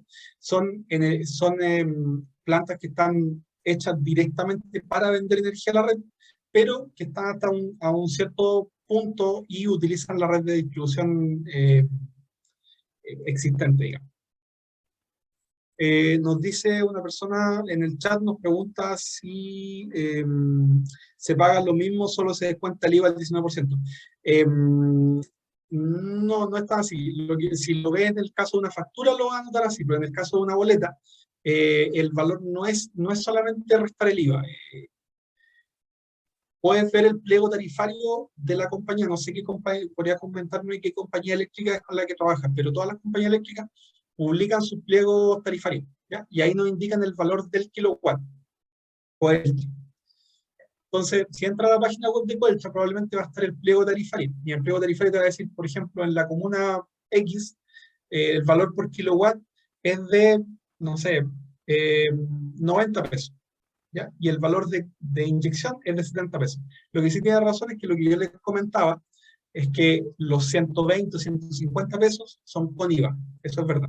¿Ya? Entonces, probablemente en el pliego tarifario van a ver que el kilowatt que ustedes consumen a lo mejor no sale los 120 que les aparecen en la boleta, sino que aparecen 90 o 100 pesos. ¿Ya? 98 pesos, una cosa así. Pero sí existen descuentos por efectos de transporte y uso de la red. Entonces, en el caso de las plantas PMG, los que les comentaba, son plantas que están hechas exclusivamente pensadas para vender energía a la red, pero que utilizan la infraestructura existente, ¿ya? Que son netamente que se conectan a un transformador existente, una planta de, se me fue el nombre en este momento, una subestación existente, ¿ya? Y también están las grandes plantas, que son las llamadas utility, ya que ya son plantas de tamaño tremendo, que ya no hablamos de espacio en metros cuadrados, sino que hablamos de hectáreas, ¿cierto? Y en este caso deben generar sus propias subestaciones para poder inyectar la energía a la red. Eso sobre los tipos de sistema on-grid. Acá tenemos un esquema en el cual nos explica cómo funciona la ley 20.571, que es la que nos permite trabajar con estos sistemas, ¿ya? Básicamente el esquema nos dice que mientras tengamos radiación, los paneles solares van a estar generando energía, la van a inyectar a nuestra casa, y en base a nuestro consumo de energía, esa energía se va a mover por el medidor, ya sea hacia afuera o hacia adentro. Y el medidor que nosotros necesitamos es un medidor especial, es un medidor bidireccional, ¿ya? Un medidor bidireccional es básicamente un medidor digital que cuenta por separado los consumos de la inyección. Entonces tiene dos contadores, uno que está contando la energía que consumimos y otro que está contando la energía que inyectamos. Ahora, ojo, la energía que nosotros inyectamos no es toda la energía que los paneles generan, porque si yo estoy consumiendo energía y la estoy consumiendo en los paneles, solamente la energía que me sobre es la que se va a ir a la red y la que me va a contar el medidor, ¿ya? Por ejemplo, aquí hay un esquema de un perfil de consumo diario de una casa, ¿ya? Entonces, está en horario, ¿cierto? En la noche tengo un bajo consumo, a la 1 de la mañana, a 3 de la mañana, ¿cierto? Y estas personas se levantan temprano, se levantan a las 5 o 6 de la mañana, y aumenta su consumo energético. Luego a lo mejor se van a trabajar, baja el consumo, y luego el consumo empieza a subir en las tardes. ¿Ya? Este es el consumo promedio de las casas, ¿cierto? Entonces las tardes llegan de nuevo y el consumo va subiendo. Pero ellos tienen instalado un sistema solar, y el sistema solar no funciona igual que su consumo. El sistema solar, a medida que vayamos teniendo mayor radiación, vamos a generar más energía, y luego que la radiación vaya bajando en la tarde, va a ir bajando, ¿cierto? Esta cuota que está aquí, y la voy a rayar, esta cuota que está aquí entre ambas líneas, no sé si se entiende, esto es lo que conocemos como autoconsumo, ¿ya? Esta energía que los paneles generaron y que consumimos dentro de la casa, pero que el medidor nunca va a marcar, ¿ya? Porque es energía que nosotros generamos, autoconsumimos, pero que el medidor nunca se enteró, ¿ya? Porque la energía nunca salió, ¿ya? Esa es la más conveniente, digamos, y siempre la idea es que esa energía sea la mayor posible. Siempre se recomienda que los consumos que se puedan trasladar de la noche al día siempre se trasladen para ahorrar más, ¿ya? Tenemos otro porcentaje de energía, que lo vamos a marcar en verde, no voy a pintar también esto, solamente para que me entiendan. Esto es lo que es inyección. Toda esta energía, todo este excedente de energía, es lo que se fue a la red. Y esto nos va a llegar como inyección, ¿cierto? Esto es lo que la compañía eléctrica nos va a pagar, entre comillas. Y además, tenemos, vamos a ponerlo el rojo, tenemos esta energía, ¿cierto? Toda esta energía que está acá, que es lo que nosotros consumimos cuando los paneles no estaban generando. Este es nuestro consumo de energía, ¿ya? Entonces, el medidor se va a enterar de nuestro consumo, que es lo que está en rojo, se va a enterar de nuestras inyecciones, pero lo que está en amarillo, que es el autoconsumo, eso el medidor no lo va a marcar nunca, porque lo consumimos nosotros dentro mismo, ¿cierto? Y si lo llevamos al caso que les comentaba, hablando no estoy diciendo que sean los números exactos, pero hablando de los números que he mencionado, esto que está en rojo yo lo voy a comprar a 120 pesos, lo que está en verde lo voy a recibir a 80, 90 pesos, y lo que está en amarillo me ahorré de comprarlo a 120 pesos. Entonces, por eso siempre lo conveniente es que el autoconsumo sea lo mayor posible. La mayor cantidad de energía posible que nosotros generemos la consumamos nosotros mismos para que ganemos más, ganemos la diferencia tarifaria, ¿ya? Por ejemplo, yo no sé, depende de los cultivos, por supuesto, pero si ustedes tienen un riego, tienen que hacer un riego, idealmente es que pudieran trabajar las bombas en el día. Idealmente. A lo mejor ustedes me pueden decir, no, es que en el día la eficiencia del riego baja, o en el día quemo las plantas. Yo no sé, yo de agricultura no sé nada, ¿ya? Pero desde el punto de vista energético, eso sería lo más recomendable, usar la energía en el día. En este caso también, otra cosa que podemos decir es que la red se transforma en una especie de batería, ¿cierto? Porque nosotros le entregamos la energía a la red y cuando la necesitamos, la sacamos de la red. Si nos vamos a los tipos de inversores, los equipos que se utilizan acá son los inversores on-grid, ¿ya? Son los tipos, se les llama inversores tipo string. Un inversor on-grid es un inversor de onda pura, al igual que los que les comentaba antes, que además tiene incorporado un seguidor MPPT como un regulador de carga, o sea, toma los paneles, tiene un regulador MPPT y además dentro del mismo hay un inversor de onda pura. Y además tiene otro aparato que lo que hace es que está monitoreando la red todo el tiempo y se acopla a la red existente, ¿ya? Entonces, los inversores on-grid, que aquí tengo algunos ejemplos de algunas marcas bien importantes, los inversores on-grid son como tres equipos en uno. Por un lado tienen un regulador que regula la generación de los paneles, por otro lado es el inversor en sí que transforma la corriente continua de los paneles en corriente alterna, y además tienen otra parte que es lo que se llama la protección RI, que está pendiente de los parámetros, ¿ya? Entonces, si en la red se supone hay 220 volts, pero a lo mejor hay 115 volts, y se supone hay 50 Hz, pero a lo mejor hay 49.9 Hz, el equipo se va a preocupar de generar esos mismos 215 volts y esos mismos 49.5 Hz para acoplarse a la red y no generar ninguna distorsión, ¿ya? Por eso es importante que para este tipo de sistemas siempre se utilicen inversores on-grid, ¿ya? No se utilicen inversores como los que les comentaba primero, los que les comentaba para los sistemas aislados.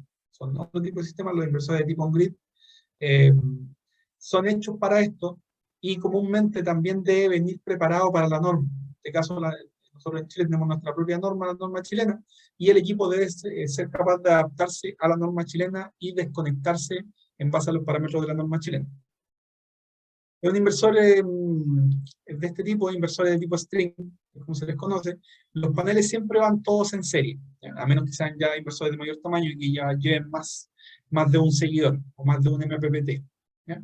Pero en general van todos los paneles en serie en rangos de voltaje de entrada muy altos. O sea, un inversor, perdón, un inversor como este, por ejemplo, de 5 kilowatts, probablemente es capaz de recibir entre 100 y 600 volts de entrada, ¿ya?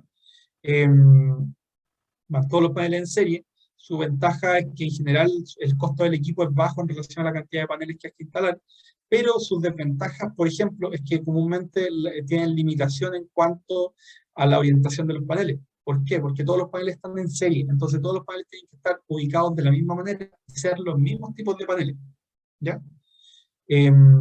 No podemos mezclar paneles en este tipo, ¿ya? Entonces, si yo pongo 10 paneles, los 10 paneles deben ser iguales y deben estar orientados de la misma manera. A menos que el inversor tenga más de un seguidor MPPT, tenga más de un regulador interno. En esos casos podemos poner, por ejemplo, si tiene 2 seguidores, podemos poner 2 líneas de panel, un panel hacia un lado y otro panel hacia el otro. Otro tipo de inversores son los microinversores, que son equipos más pequeñitos y que se instalan en un panel o en 2 paneles, ¿ya? Este tipo de sistemas la gracia es que son escalables, o sea, yo puedo instalar un panel hoy día y puedo instalar 2 más en un año más y perfecto, pero en general tienen un costo mayor, porque al final necesito un equipo por cada panel. La gracia, eso sí, es que tienen mejor resistencia a la sombra. Por ejemplo, si hay sombra en esta parte, si se sombrea un panel, me afecta solamente a esa generación, versus que en el sistema grid normal, si se sombrea un panel, me afecta a todo el sistema. ¿Ya? Existen opciones de monitoreo en general hoy día. Todas las empresas no ofrecen monitoreo. ¿Ya? Eso significa que podemos conectar nuestro equipo a Wi-Fi, a Internet en general o a Bluetooth, comúnmente Wi-Fi. Puede ser integrado, puede ser acoplable con un equipo como este, puro USB, al equipo no sé. Y nos permite, por ejemplo, en nuestro celular o en nuestro computador, tener la opción de ver las producciones de energía diaria, la producción hora a hora, qué sé yo, lo que está generando nuestro sistema. Aquí tengo unas pantallazos de diferentes marcas, ¿ya? Y la gracia es que nos van almacenando el historial, entonces yo puedo comparar cuánta energía generé en este mes, cuánta generé en el mes pasado, y compararla también con los consumos que tengo. Ahora, bueno, estos sistemas que yo les estoy comentando ahora, los sistemas on-grid, son sistemas que tienen una ventaja importante, que se las comenté en un comienzo, que toda la energía que se genera es aprovechada, no como el off-grid, ¿cierto? Que si las baterías están llenas, el resto de la energía se va disipando. En este caso, toda la energía que produzco, la aprovecho, ¿ya? Pero tienen un punto en contra, es que no generan autonomía. Si a mí se me corta la energía, me quedo de todas maneras sin energía. Ya, no, en ese sentido no hay mucho más que darle vuelta. Entonces, para solucionar eso, existen los sistemas híbridos, ¿ya? Que los vamos a ver bien rápido. Que un sistema híbrido, hay distintas formas de hacerlo, pero básicamente el concepto es mezclar los dos primeros tipos de sistemas que le he comentado. O sea, mezclar un sistema on-grid y un sistema off-grid. Hacer un sistema on-grid que además tenga baterías, ¿ya? Y hay distintas formas de concebirlo. Hay marcas, y aquí la verdad es que nos vamos netamente a las marcas, cómo los conciben las marcas. Hay marcas que lo ven como un sistema on-grid al cual se le acoplan baterías, y hay marcas que lo ven como un sistema off-grid que se conecta a la red, ¿ya? Por ejemplo, en este caso, una de las marcas es Goodwin, y lo que hace es un sistema on-grid que tiene la opción de poner baterías de litio, ¿ya? Y puede tener, así como cargas conectadas a la red, tener carga primarias, digamos, cargas de reserva.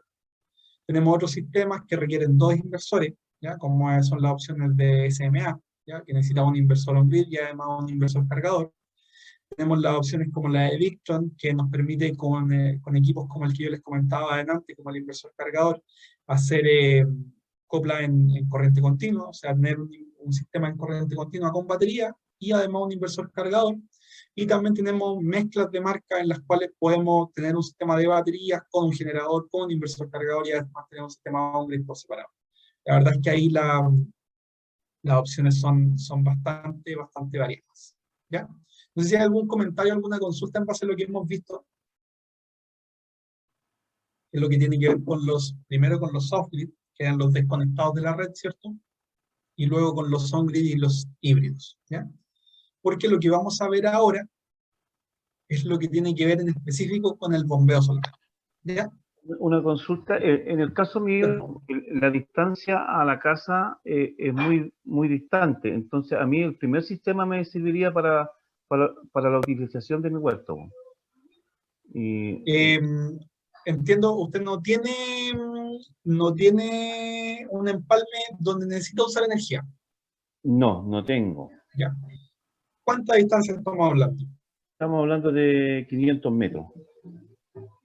Yo creo que está como en el punto medio de tomar la decisión, porque claro, cablear 500 metros se puede, pero probablemente no es muy barato, Claro, ahí está, se encarece el producto.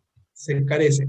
Mire, ¿A la qué opción, distancia sería lo óptimo para utilizar el o sea, a ver, sistema? cablear 50 metros, cablear 100 metros no es problema. Yo creo que sobre los 100 o 150 metros de cable ya empieza a ser respetable la distancia. Y ya Ya, hay que hacer el correspondiente análisis de pérdida de carga, porque depende mucho del consumo que usted va a tener, del nivel de consumo. claro, porque ¿Cuán- ¿Perdón? en ¿Cómo? el caso mío el consumo va a ser en el día más que nada para regar a cierta hora en la mañana el huerto, ¿no? Claro, si su opción es netamente regar, probablemente, y además en el día, probablemente lo que más le va a convenir es lo que vamos a ver ahora, que es el bombeo solar como tal, ¿ya?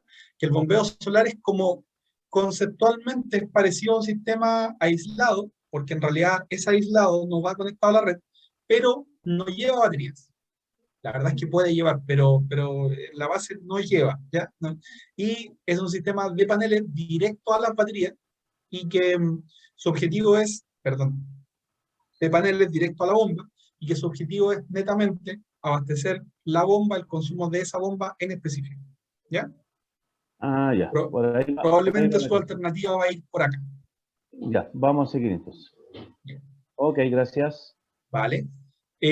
Bueno, comúnmente nos encontramos con muchos mitos, muchos miedos en cuanto a lo que es bombeo solar. Primero, muchas veces que los sistemas de bombeo solar son para solamente sistemas pequeños.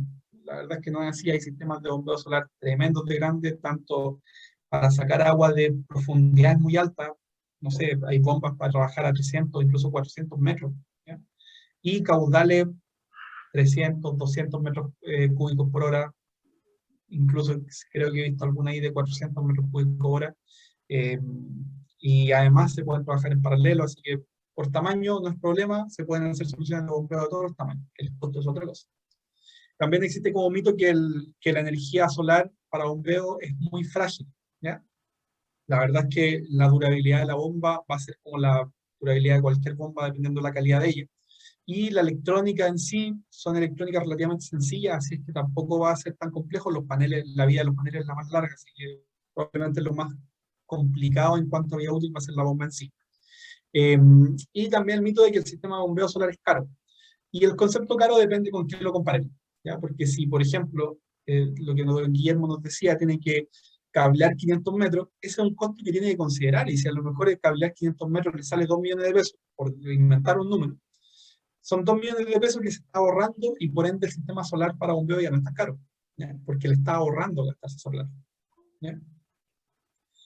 Entonces, para partir un poco, hablar un poquito de hidráulica, ¿ya? Cuando hablamos de caudal, nos referimos a litros por segundo, o sea, un volumen por una cantidad de tiempo, litros por minuto, litros por hora, o metros cúbicos por hora, ¿cierto? Que son 1000 litros por hora, ¿ya? Muchas veces las personas hablan de pulgadas. Las pulgadas no son una medida de caudal, las pulgadas son solamente una medida, un diámetro de la tubería, pero no son una medida de caudal. Para referirnos a caudal, que es cantidad de agua, siempre es litros por segundo, o metros cúbicos por hora, o litros por hora, ¿ya? La elevación comúnmente se mide en metros por columna de agua, y la elevación es compatible con la presión generada, que es lo que se genera en el punto más bajo, ¿cierto? Que se puede medir en PSI, en bar o en atmósfera, ¿ya? Un dato rápido. Un bar, que es lo más utilizado, es aproximadamente 10 metros por columna de agua. O sea, con eso yo ya sé que necesito un bar de presión para elevar 10 metros. O ya sé que si tengo un estanque de altura a 10 metros, abajo, en la punta de la tubería abajo, voy a tener un bar de presión, ¿ya? Un bar es igual a 10 metros por columna de agua. De hecho, bueno, acá está. Un bar es igual a 10,2. Uno lo redondea en 10 metros, ¿ya? Tomando en cuenta algunos conceptos, a mayor distancia, mayores pérdidas por conducción, ¿cierto? O sea, a mayor distancia que necesitemos mover el agua, más difícil va a ser mover el agua porque hay mayor pérdida, mayor rozamiento del agua con la tubería. A mayor pérdida, mayor presión para la fuente, ¿ya? O sea, puede tener mayor pérdida y por ende la fuente va a tener que generar, la bomba inicial va a tener que generar más presión. A mayor altura, también tengo más presión. Y a mayor presión, va disminuyendo el caudal, ¿ya? Son 4 razonamientos que son interesantes como para entender la lógica un poquito de lógica de la hidráulica, ¿ya? Si nos vamos a los esquemas, este es el esquema más fácil de bombeo solar. Tengo mi bomba en el pozo, ¿cierto? Tengo mis paneles solares, los paneles alimentan la bomba y esta me alimenta directamente el riego, ¿ya? ¿Cuál es el tema de esto? Es que el riego tiene que estar calculado muy bien para que la bomba sea capaz de alimentarlo, ¿cierto? Y, por ejemplo, si tengo un día nublado, la bomba a lo mejor me va a bombear menos agua. Entonces, este riego va a tener que ser capaz de sobrevivir, digamos, con ese caudal, ¿ya? Eh, y además nos entrega esto la limitación, por supuesto, que tenemos que bombear siempre, siempre, siempre de día, ¿ya? Tengo mi bomba solar y la bomba va a funcionar siempre y cuando los paneles estén generando energía y me va a alimentar mi riego, ¿ya? Otra opción, la menos recomendable o prácticamente cerrarse a ella, es con banco de batería, ¿ya? O sea, tengo paneles, cargo las baterías y en base a ello alimento la bomba. ¿Por qué es tan poco recomendable? Porque las bombas en general consumen bastante energía y los bancos de baterías son poco duraderos, ¿ya? Entonces vamos a tener un sistema que es frágil, va a durar pocos años, que es caro. Entonces, este tipo de sistema, a menos que sea la única solución, probablemente no es muy recomendable. Y la otra alternativa que tenemos es, por ejemplo, la de trabajar con acumulador, ¿ya? En este caso, asumo que mi batería es un estanque en altura, ¿ya? Un estanque de agua, o sea, mi batería es un estanque de gravedad, ¿cierto? Entonces yo estoy bombeando agua a una parte alta y cuando la necesito, riego por gravedad, ¿ya? Esto también es como un sistema ideal. No siempre se puede hacer porque a lo mejor los volúmenes de agua son muy grandes, no puedo hacer un sistema en altura o tengo un terreno totalmente plano y no lo permite. Pero si se puede, si geográficamente se puede, si ustedes tienen, por ejemplo, un terreno plano y una ladera de un cerro, ideal poder bombear agua hacia arriba y de ahí utilizarla, y pueden regarla a la hora que quieran, ¿cierto? Incluso si la altura es suficiente, puede tener riego con goteo, ¿cierto? Y no habría problema, ¿ya? Pero siempre y cuando tengamos las condiciones. Eh, si vemos los componentes del sistema en sí, tenemos los paneles, la central de control, tenemos la bomba con probablemente varios sensores ahí en el pozo y tenemos también probablemente sensores en el estanque. ¿Para qué son estos sensores? Primero en el pozo, para que si baja mucho el pozo la bomba no se nos seque, y en el estanque también si es que el estanque está muy lleno, para cortar, ¿cierto? Y impedir que la bomba siga funcionando innecesariamente.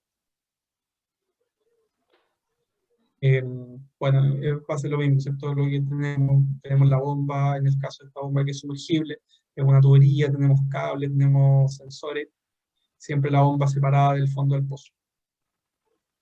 Entre las bombas sumergibles y de superficie, ¿cuál utilizamos? Va a depender de nuestras necesidades, ¿ya? La bomba sumergible probablemente es cuando tengamos pozo, ¿cierto? Y requiramos mayor distancia, mayor nivel de bombeo de manera vertical, ¿ya? Las bombas de superficie, como la de la derecha, tienen un problema en base a la succión, tienen una limitación de succión, ¿cierto? Entonces siempre se recomienda que, de hecho, esa succión no pase los 7 o los 8 metros. Esto, de hecho, la bomba no va a trabajar. Si el agua está a 10 metros de profundidad, la bomba de superficie no va a ser capaz de tirarla, de absorber esa agua. Entonces, si yo tengo un pozo, probablemente la opción más recomendable siempre va a ser una bomba sumergible, pero si tengo un estanque y de ahí necesito regar, o bien tengo un canal, a lo mejor y de ahí necesito sacar el agua, la bomba de superficie sigue siendo una alternativa muy interesante, incluso con paneles solares. Hay bastantes opciones de bombas de superficie con paneles solares también. Dentro de los tipos de bombas encontramos, por ejemplo, las bombas centrífugas, que son en general, también se les llama rotodinámicas, son bombas que están orientadas para mover en general caudales medios o altos de agua, pero a presiones bajas, ¿ya? Bajos niveles de presión, pero altos caudales. Comúnmente las bombas centrífugas son para ello. Y cuando existen bombas centrífugas tanto sumergibles como de superficie. Y cuando lo que necesitamos es al revés, es bombear mayor altura, pero menos caudal, lo que se utiliza comúnmente son bombas de tornillo. En general, las bombas llamadas de pozo profundo son bombas de tornillo. En general, no siempre, ¿ya? Las bombas de tornillo, la gracia que tienen es que entregan mucha presión, digamos, pero el caudal probablemente es mucho más reducido que el de una bomba centrífuga. Entonces, en base a nuestro requerimiento, es qué tipo de bomba vamos a elegir. Y aquí está el mayor problema. Tenemos motores de corriente alterna y motores de corriente continua, ¿ya? Los paneles solares funcionan en corriente continua y probablemente los motores que ustedes tienen son de corriente alterna. Entonces, ¿qué es lo que elegimos, cierto? Va a depender de cómo queramos hacer nuestro sistema. Existen opciones, no creo que las alcancemos a ver hoy día, las podemos dejar para otra semana, pero existen opciones de algunos fabricantes que las bombas solares son motores en corriente continua, ¿ya? Entonces nos dicen, ok, para poner una bomba solar hay que cambiar la bomba que yo tengo, la bomba convencional, y poner una bomba de corriente continua que trabaja directamente con los paneles.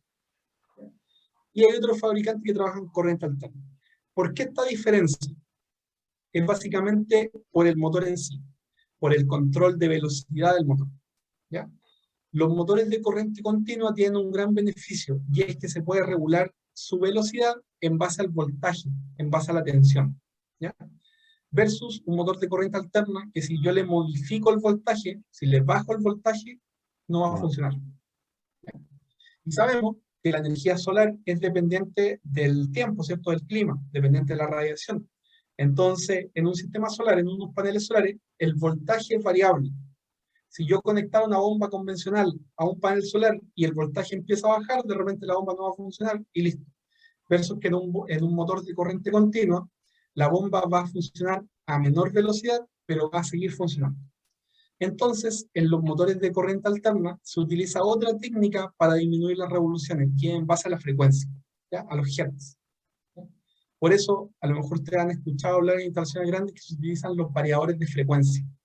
Los variadores de frecuencia permiten, por un lado, disminuir los consumos de partida, ¿cierto? Y además controlar la velocidad de los motores, ¿ya? Eso se utiliza mucho en los sistemas de bombeo solar, ¿ya? Porque tenemos diferentes alternativas de bombas para uso fotovoltaico. Y aquí es donde vamos a hablar de algunos fabricantes y sus soluciones a la hora de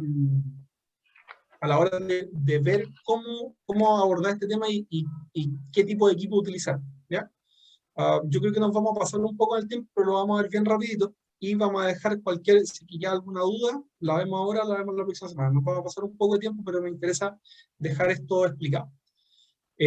Por ejemplo, entre los fabricantes más utilizados, el primero es Lorentz. Por ejemplo, Lorentz trabaja con bombas de corriente continua, ¿ya? En su línea pequeña, digamos, ¿ya? Que son las llamadas PS. Son bombas que trabajan con motores libres de escobilla en corriente continua, ya sean bombas sumergibles o de superficie, ¿ya? Y en este caso son bombas que trabajan entre comillas, directamente con los paneles solares porque llevan un regulador y trabajan siempre en corriente continua. Son motores especiales en corriente continua. Son motores que valen bastante dinero, de hecho, ¿ya? El motor es una cosa, la parte hidráulica es otra. Probablemente los motores son todos iguales en corriente continua, pero en parte hidráulicas tenemos tornillos, tenemos centrífugas, y varios, ¿ya?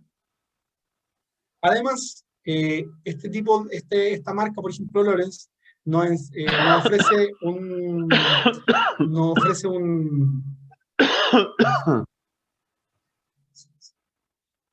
esta marca Lorentz nos ofrece también la opción de trabajar con corriente alterna, con bombas de su propiedad, sí, con bombas Lorentz, pero que trabajan en corriente alterna, sobre los 4 kilowatts, ¿ya?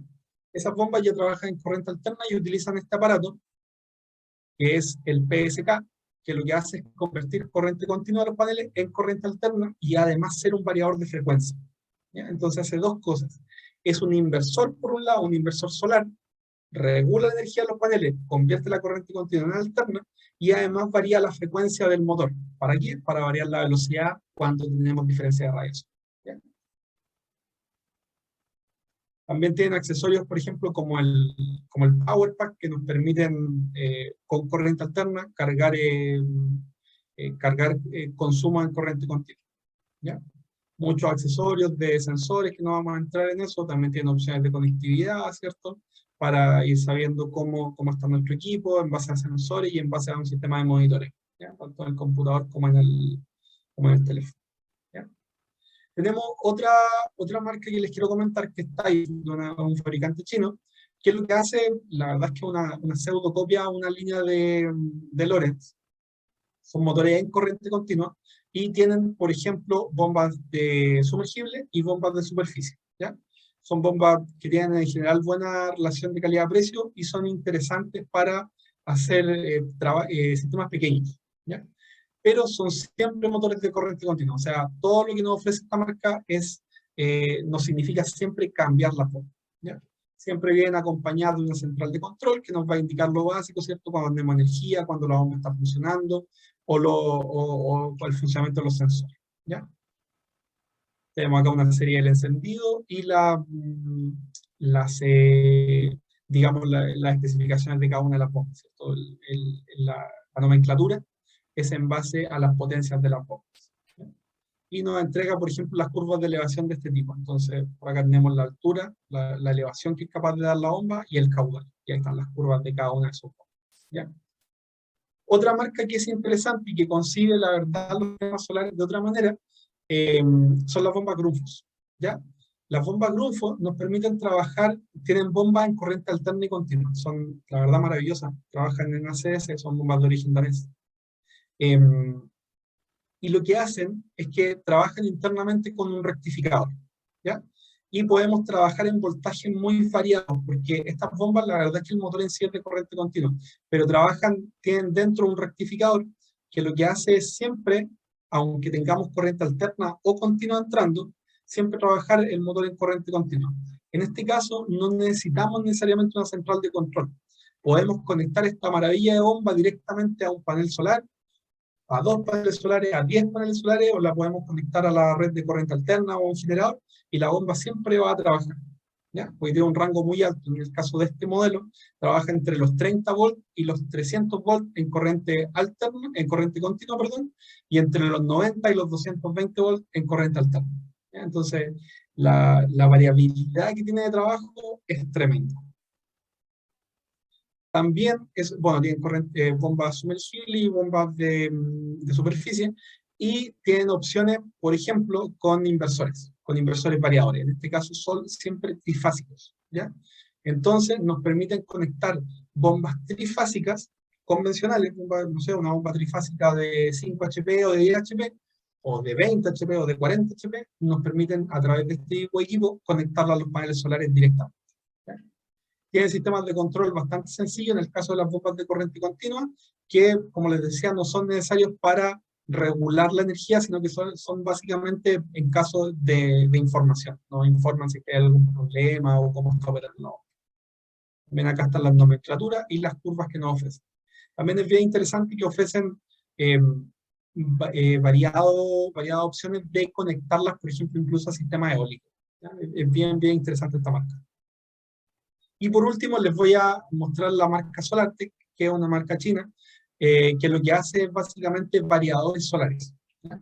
Están dedicados específicamente a lo que son variadores de frecuencias solares. ¿Cuál es la gracia de esta marca en específico? Que también nos ofrece variadores de frecuencia para bombas monofásicas. O sea, nos permite conectar paneles solares directamente a bombas monofásicas, por ejemplo, una bomba de 1 HP o de 2 HP, con un equipo. ¿Cuál es la desventaja? Es que comúnmente estos equipos tienen requerimientos de voltaje de entrada muy altos. Se consigue, eh, nos pasa que a veces necesitan muchos paneles. Entonces, cuando se trata de sistemas pequeños, en ocasiones lo más conveniente es cambiar la bomba. Ya cuando trabajamos en sistemas de mayor tamaño, ya está la opción interesante de trabajar con este tipo de variables. Bien. Eso, estimados. No sé si tienen alguna consulta, algún comentario. Consulta, ¿con qué? Pasamos un poquito de la hora, pero ¿con cuál línea trabajas tú? ¿Con Lorentz, Taifu o Gramsci o Solarte? A ver, en la empresa que yo trabajo, en este momento trabajamos proyectos pequeños con Taifu y sistemas de mayor tamaño con Grundfos, ¿ya? Lorentz es una marca espectacular, pero por un tema comercial no lo trabajamos. No más que eso. Ya, nada más que eso por precio, ¿no? Pero Grundfos no tiene nada que enviarle a Lorentz que precio. De hecho, algunos son incluso más caros. Andan muy cercanos. Ya. Para proyectos chicos, recomendable trabajar con Grundfos, dices tú. Sí, incluso con las marcas chinas para proyectos muy chiquititos, ¿ya? Pero lo que yo les comentaba es que lo que va a variar mucho es cuando se trabaja para proyectos chicos, por ejemplo, lo que tiene que ver con utilizar variadores, ¿ya? Porque los variadores requieren siempre eh, una serie de paneles importantes, ¿ya? Entonces, por ejemplo, aquí voy con esto. Si usted tiene una bomba de 1 HP, estoy inventando, usted tiene una bomba de 1 HP, probablemente en costo le va a salir más barato cambiar su bomba por una bomba Typhoon, por una bomba china, y le va a costar, no sé, instalado, estoy inventando, 1.200.000, 1.500.000, que poner un variador de frecuencia para su sistema que a lo mejor le va a costar 2 millones de pesos, ¿ya?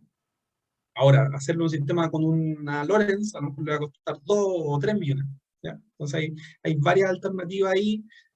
Si usted busca respaldo o marca, probablemente le recomendaría siempre irse por marcas reconocidas como Grundfos, como Lorenz, como Nastec, que es otra marca que su línea de productos es similar a Lorenz, por eso no la puse acá, pero tienen productos como muy similares.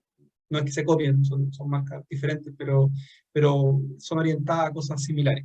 La Grundfos tiene concepciones diferentes de algunas cosas, pero también son marcas de mayor nivel, digamos, y mayor precio, por supuesto. Mira, lo que me he dado cuenta es que hay variedades, hay alternativas donde tú puedes manejar tu proyecto y qué es lo que quieres hacer y qué vidas quieres darle útil. Por Porque supuesto, lamentablemente hay mucha variedad. hay variedad y por lo menos ahora hay conocimiento de que hay cosas que solamente uno por desconocimiento no se informa. Y por Sí, lo menos... mire, es que por ejemplo, que va dependiendo del contexto. Por ejemplo, yo a un cliente le puedo decir que su mejor alternativa es una Grundfos, una Lorenz o una Taifu, pero la verdad es que va a depender de él. Va a depender primero del plazo al cual está evaluando el proyecto, porque si yo evalúo el proyecto a 5 años, no es lo mismo que lo evalúo a 10 años. ¿Ya? Si yo quiero evaluar el proyecto a 10 años, yo no voy a utilizar una bomba china que no sé si me va a durar 10 años. ¿Ya? Pero si yo lo evalúo a 5, probablemente voy a utilizar esa bomba. O también depende mucho del volumen de agua a mover, ¿ya? Y también, por supuesto, del presupuesto. A nosotros nos ha tocado trabajar con Prodesal y nos dicen, ok, el presupuesto que hay, no sé, es de 1.200.000 o 1.500.000. Y es el presupuesto que hay, entonces no le puedo decir, sí, pero la bomba que le conviene es una Grundfos de 4 millones de pesos. No tiene sentido. Entonces, va a depender de los requerimientos. Siempre va a depender de los requerimientos. Bueno, por lo menos la respuesta la obtuve de la consulta que tuve, se le agradece. Y bueno, y también va a haber la vida útil que uno quiere darle a los proyectos y presentarlos ya sea a los PTI, los Prodesal y todo tipo de cosas, porque también uno, si tiene conocimiento, puede asesorar también a su técnico de que los presupuestos lo puede elevar y decirle, no, bueno, no podemos trabajar con esta cantidad porque al final me vaya a dar pan para hoy y hambre para mañana. O sea, uno tiene que ver hasta dónde puede llegar su presupuesto también. Ahora, también, bueno, voy a mencionar algo que es muy puntual, pero también hay que tener mucho cuidado no solamente con las marcas, sino que con cómo se instalan los equipos. Por ejemplo, las bombas, bueno, ya saqué la presentación, pero las bombas de pozo profundo, que son estas bombas larguitas y delgadas, ¿cierto? Están hechas para trabajar en pozos profundos, ¿ya? Yo he visto muchas veces que instalan esas bombas en noria, y eso es un pésimo error, porque esas bombas, el diseño que tienen es para que la bomba cuando está succionando, el agua pase por el costado del motor y la refrigere. Si yo le instalo en una noria, eso no pasa, porque el agua está estancada y no va a circular agua por el lado del motor. Las bombas se recalientan y suelen fallar algunos componentes internos de la bomba, ¿ya?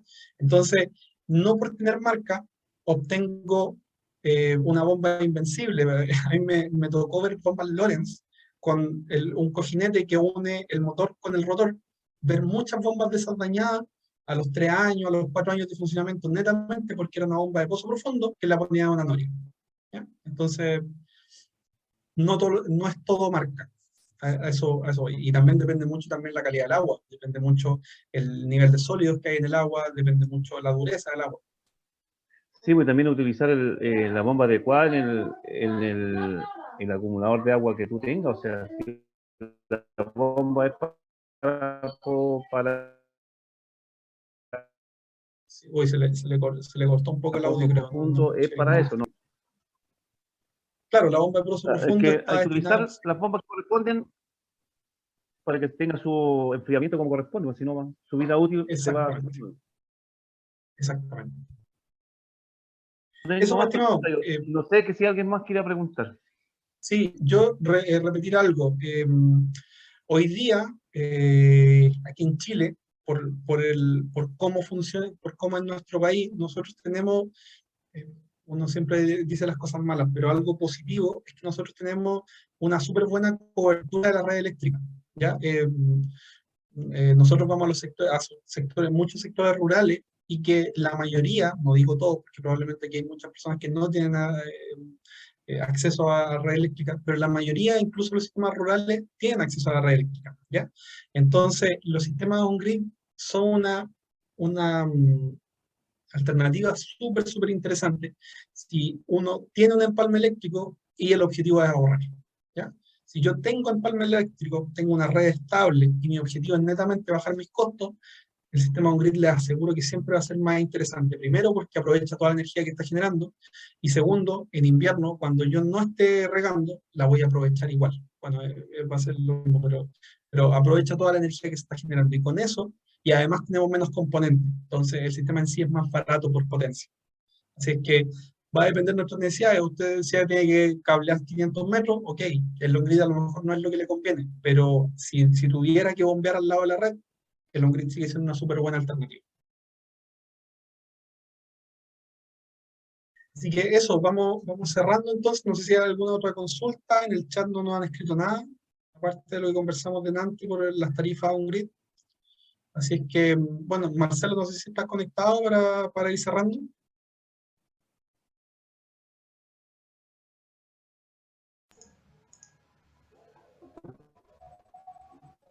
Don Luis. Marcelo, ¿qué tal? Profesor, mire, tengo que dar algunos avisitos Perfecto. importantes. Este curso cierra el día viernes, ¿ya? Por lo tanto, la última clase, que estaba originalmente para la semana siguiente, se va a adelantar para el día viernes porque administrativamente el INDAP tiene que dejar todo cerrado antes del cambio de mando, ¿ya? Esa es la instrucción que nos dieron a nosotros. Entonces, como van a cambiar las autoridades, ya necesariamente vamos a tener que adelantar el cierre de este curso para el día viernes. Por ende, la cuarta clase de la sesión sincrónica quedaría para el viernes en este mismo horario. Nosotros les vamos a estar informando de igual manera, ya a través del chat, y vamos a indicar, pero en un 90%, 99%, yo diría 99% vamos a hacer la clase este día viernes por justamente esa instrucción que nos dieron, que teníamos que dejar todo cerrado de aquí a la otra semana.